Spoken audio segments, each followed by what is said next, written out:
baby. Come here. Come here. Oh, you're stuck. You're stuck. Poor Will. Say hi, Will.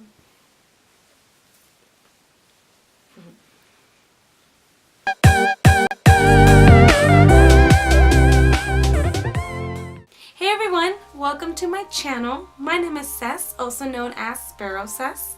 And guys, it is finally fall. It is finally October, my favorite month of the entire year, and it is all about pumpkins, all about ghosts, scary stories, and it's just my favorite time of the season.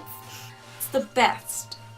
So I haven't posted anything for a while, and I've been having so much trouble trying to upload videos, even record videos at this point. I don't know what's going on, but my camera's battery just completely drains, and I haven't posted anything. I ended up getting very sick, and once I started feeling a little bit better, I ended up getting to make some cosplay stuff. I ended up going to Nerd.con, which was really amazing, hung out with a bunch of friends. If you guys didn't know, I am a cosplayer, and I do have a bunch of cosplays over in my Instagram page. So if you guys want to go check that out, if you love all the nerdy stuff, I will link it down in the bottom, or even put a little description right here of my Instagram name. So I know I'm a little bit late on this, but who has finally seen the It movie? I can't explain to you guys how in love I am with that movie and Pennywise and all about it. I think it's a really fantastic movie. I think they made such a great job on it. I watched the original, and I remember it took me like 2 to 3 days just to completely watch it all. I wasn't a huge fan of it. I was actually pretty bored. Don't get me wrong, like Pennywise, the original clown, is pretty hilarious, and he was super creepy, especially when I was little. I thought he was the scariest thing ever. But not anymore. After I watched this movie, I was just like, he completely scared me. I had nightmares maybe 2 to 4 days straight. I was like waking up like in a panic just because I thought Pennywise had got to me, and it was just super creepy. But I completely loved it. Let me know what you guys think about the movie. Do you like the original one? Do you like the newer one better? I don't know. I totally vote for the new one, and if you haven't watched it, go watch it. I don't know what you're waiting for. So I wanted to start a new little series this month for you guys, and now that it is out in theaters, clowns are upon us, ghosts are finally here, Halloween is in the end of the month. I wanted to start off a scary serial killer series with you guys. I wanted to talk about some of my old-time scariest serial killers that I have read upon. I don't know about you guys, but I love reading documentaries of serial killers. I like finding out a lot about murder cases, and it's always been something that I've been interested in since I was younger. And some serial killers are so completely twisted that I was just like, I just think it's so crazy to me the way that these murderers think, the way they commit these murders. I don't know, like, I don't even like watching gory movies. I can't ever like picture a body, I don't know, like just the way they do these murders and how well they cover it up. It's just crazy to me. Like, I don't know how somebody can just go walking around normal and not have any remorse about it. I just think it's completely crazy. But that's what fascinates me, that there's so many weird people out there that you just don't know what they do. It's crazy to me.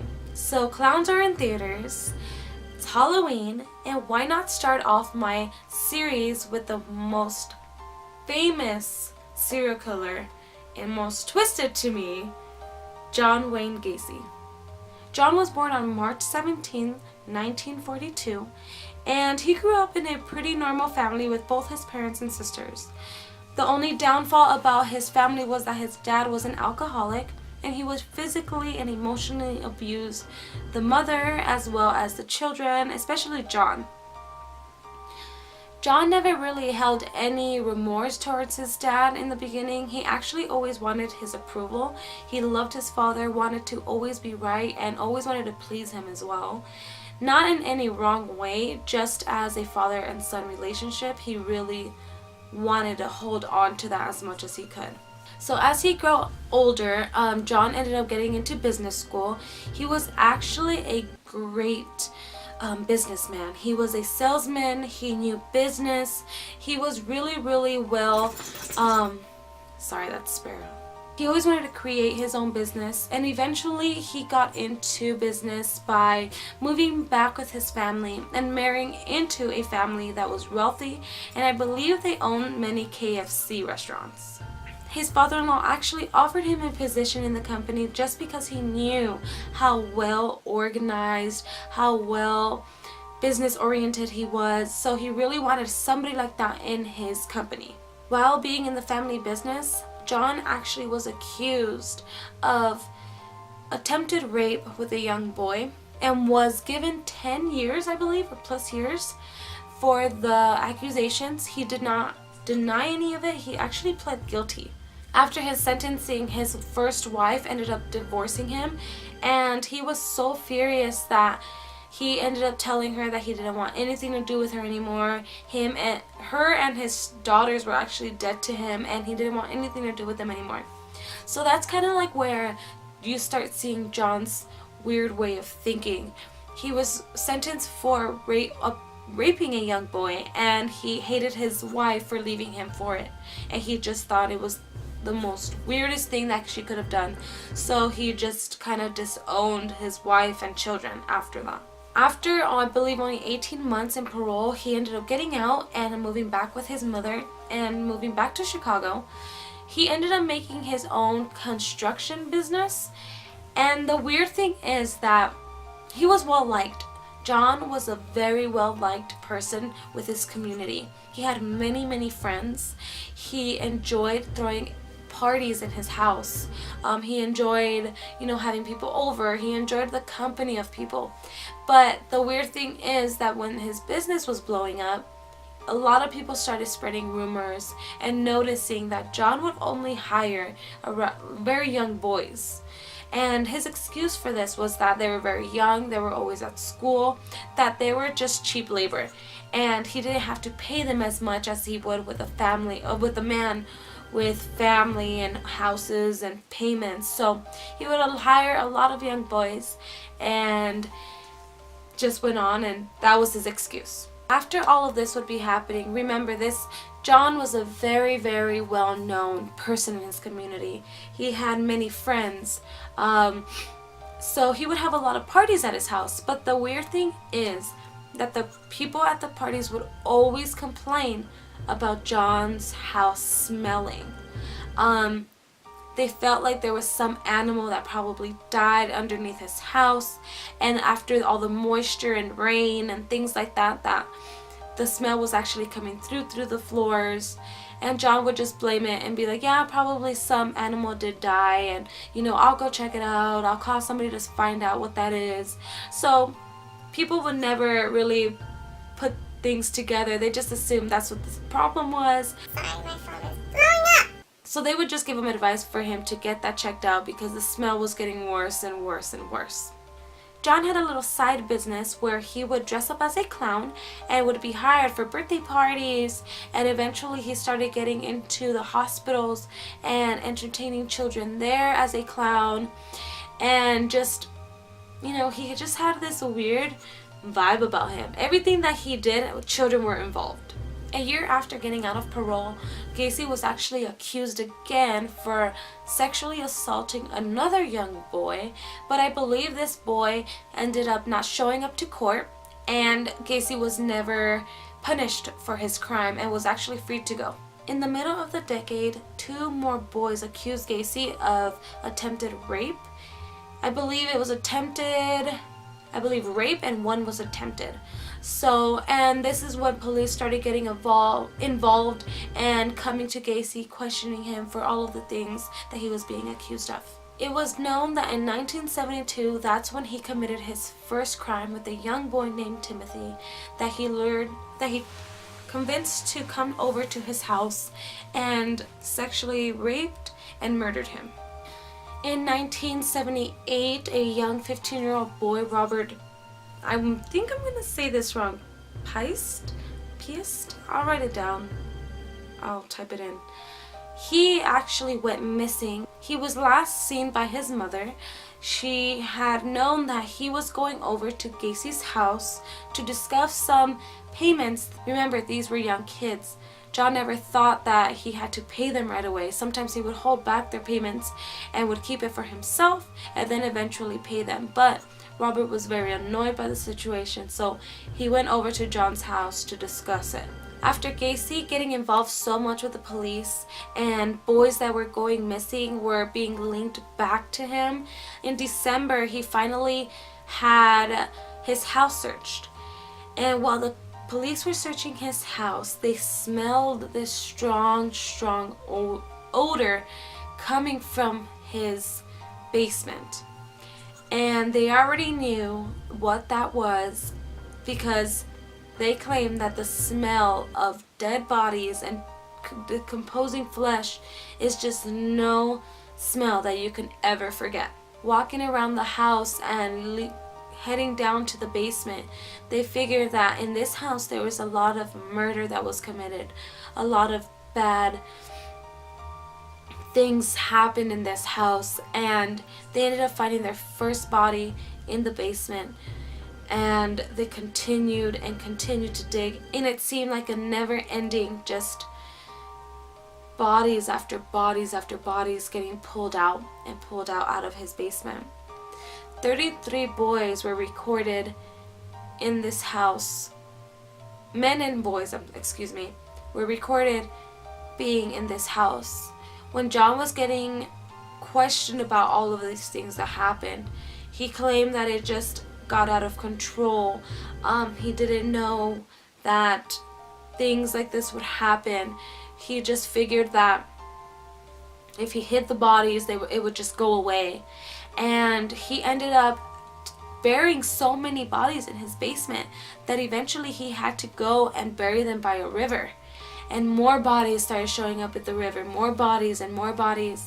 He just kept stuffing them anywhere as much as he could. The part that really shocks me about John, and this is going to be a little bit back and forth, but the real weird reason that I find John to be so mentally disturbed and crazy is because when the cops were trying to get into his house, he kept making up excuses. They never really found great evidence to be able to get into his house in the beginning. And when they eventually did, John would blame the smell on that he had a puppy. Yeah, a puppy just peed all over, and I had to cover it up with this carpet cleaner. And he eventually just, kept coming up with more and more and more lies to cover it up. When eventually all these bodies were coming out, of course he had no excuse for it. So many bodies that were being dug up that a lot of these faces have been decomposing there for a while. They couldn't really identify the people that were in there. The only way they were able to identify them is by pieces of clothing they probably still had on, IDs and rings and jewelry that were left in John's house as trophies were being identified, that probably one of these bodies was these children and one of these young boys and men. And that's the only way a lot of these people were identified, and they knew that probably were involved just because of items that were left behind. And not some of them you can still tell who they were, but some of them have been in there and stuff for so long that they never really identified them. They just figured, yeah, they were murdered by John by all the items that were found in his house. Another reason that I found him to be so crazy was I was hearing people's stories about him, and when he was in jail, I saw the documentaries, and I'll link those in the bottom so you guys can see those.